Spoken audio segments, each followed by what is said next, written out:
Că vrei, eu ți spun pe toți care sunt extraterestri și din politică și de din... exemple. Păi, nu știu, zi din politică pe cineva. Marcel Ciolacu, Claus Iohannis. Reptilian, tati. Reptiliani. Da, Iohannis e extraterestru. Ciolacu încă mai are solzi, acum sunt creștere, știi? Așa. De-aia. Deci Iohannis e Anunnaki sau ce? Nu, Altceva. e extraterestru, cred că e de pe zona aia, de pe... deci avem Atlantis, avem Pleiades, avem Mermaids, ceva cu insula Sirenelor, ceva, care are el ceva așa.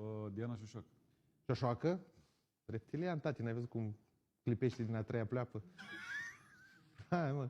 Dar e talent femeia aia și le spune pe față că ei au un jurământ între ei și l-au încălcat. Și ea s-a enervat și dă dosare din casă. Ești nebun, de aia scoate și le spune pe față. Mircea Joana. Mircea Joana? Nu se mai încadrează nicăieri, sărac. Illuminati.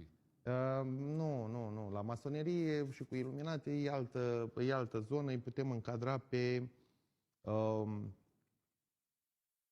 nu prea știu după nume. Este un băiat de ăsta de la un partid nou care are TikTok.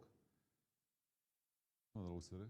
USR sau AUR, nu știu cum îl cheamă. George Simion. Cred că ăla-i. Da, el e. George Simion. Ăla e de la Illuminati. Ăla e de la masonerie? Da. Da, păi nu, că e nivel mai jos, n-are cum să ajungă la extraterestri și la așa, e la nivel mai jos și acum el se chinuie să-și ia gradele. El este la un level mai mic, cum spunea Micuț odată, și încearcă să ajungă la un level mai mare. S-a agățat de piciorul lui Șoșoacă, da, Șoșoacă având solzi, s-a înțepat. Puf, pac, ai înțeles? Și atunci el a rămas în urmă, Șoșoacă, pac, înainte frumos, că ea are și o de asta, să zic, imunitate în zona asta și luptă foarte înverșunat împotriva lor. Mie îmi place Șoșoacă. Auzi la Biden? Trump. Biden, săracul, el e o producție de-a lui Elon Musk cu AI-ul. Deci doar e varianta beta, cea mai proastă variantă pe care putea să o scoată Elon Musk. L-a făcut întâi pe Biden, l-a pus acolo și mai dă eroare 404.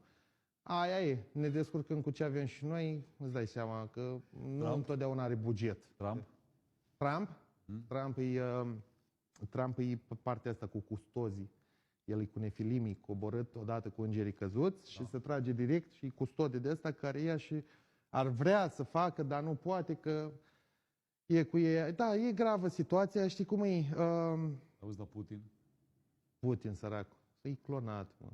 Nu a zis, mă, nevastă să. L-așteptam pe Putin, el la meu acasă și a venit altul. Și a zis, cine ești, cum e? Trebuie Putin să moară. Și a zis, nu ești Putin. Și a plecat în America și a cerut de aia, cum se numește, a dezertat Rusia, a fugit acolo și l-a lăsat pe Putin. Așa, a cerut protecție, azil politic. A un program de martori. Așa, exact. Și a intrat în programul lui martorii lui Jehova și ăsta a rămas aici să-și facă de cap omul.